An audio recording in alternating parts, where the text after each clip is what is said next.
goal is to teach you about the incredible density of wildlife that's living in your backyard and what you can do in your space through habitat to support them.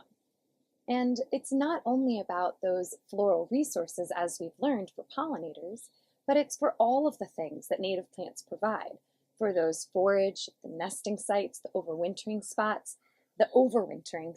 and even just the shelter from the storm. In addition, throughout this course, you'll learn even more about the incredible diversity of native plants that you can put into your space to support the widest amount of species.